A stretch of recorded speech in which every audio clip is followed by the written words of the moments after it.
Once upon a time, there was a watery land where lots and lots and lots of frogs lived.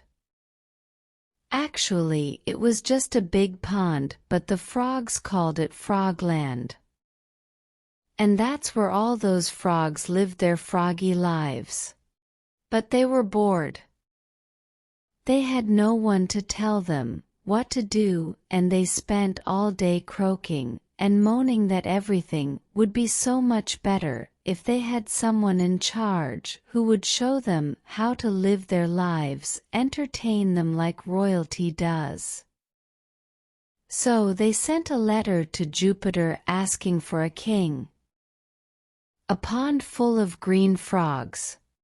When Jupiter read the letter, he knew that frogs were simple and silly creatures. He wasn't going to send a king down to them. You can't waste a good king on a bunch of frogs. But Jupiter thought he would better keep the frogs quiet, so he threw a great big log down into Frogland. The log flew down from the sky and landed with a splash so big it made little waves everywhere. The frogs hid themselves under stones and under lily pads as they thought the new king must be some kind of terrifying giant. But the log just kept floating gently in the water.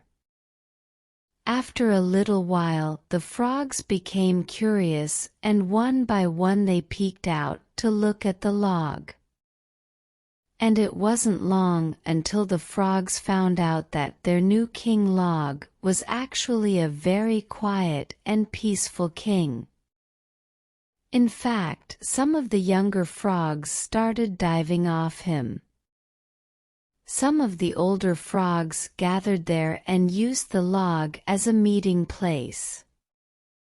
They decided to send another letter saying that this new king of theirs was not really very good. This made Jupiter quite cross, so he thought he would teach the frogs a lesson. He sent a stork down to become the new king of Frogland. Oh dear, storks are very hungry birds, and frogs are one of their favorite foods. The stork started gobbling up as many frogs as he could eat. Soon the frogs realized what fools they'd been, so they sent yet another letter to Jupiter.